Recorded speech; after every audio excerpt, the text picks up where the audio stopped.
Dumas police station વિસ્તારમાં રાજહંસ મોન્ટેસામાં આવેલ salsa તથા એન્જોય રેસ્ટોરન્ટમાં થયેલા ₹8,60,000ની ઘરફોડ ચોરીના ગુનામાં 2 આરોપીને પકડી પાડી રિકવરી કરી અનડિટેક્ટ ગુનાને ડિટેક્ટ કરતી Dumas police inspector Shri NV ભરવાડ સાહેબના માર્ગદર્શન અને સીધી દોરણી હેઠળ સર્વેલન્સ પોલીસ સબ ઇન્સ્પેક્ટર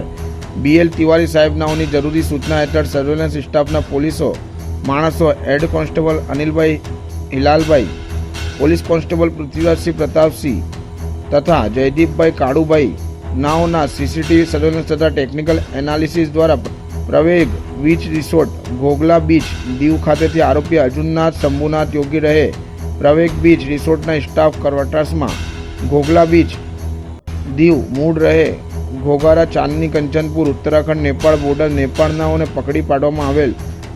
આરોપી અર્જુનનાથની યુક્તિ પ્રયુક્તિથી વિશ્વાસમાં લઈને પૂછપરછ કરતા આરોપીએ ચોરીને અંજામ આપનાર મુખ્ય આરોપીઓ મોબાઈલ નંબર તેમજ જે વખત અમદાવાદ ખાતેનું સરનામું આપેલ હોય જેના આધારે એક ટીમ ડુમ્મસથી અમદાવાદ ખાતે જવા રવાના થઈ હતી તેમજ દીવમાં તપાસ કરી રહેલા પોલીસની ટીમ પણ અમદાવાદ ખાતે આવી ગયેલ હતી જે બંને ટીમોએ સાથે મળીને રોયલ પેલેસ હોટલમાં ઓઢાવ અમદાવાદ ખાતે આરોપી રાજ ખડકા ખતરી રહે રોયલ પેલેસ હોટલના સ્ટાફ ક્વાર્ટર્સમાં ઓઢાવ અમદાવાદ મૂળ રહે ગામ સમજના ચોક થાણા કોલપુર નેપાળ ઉત્તરાખંડ બોર્ડર પાસે નાઓને પકડી પાડવામાં આવેલ જેમ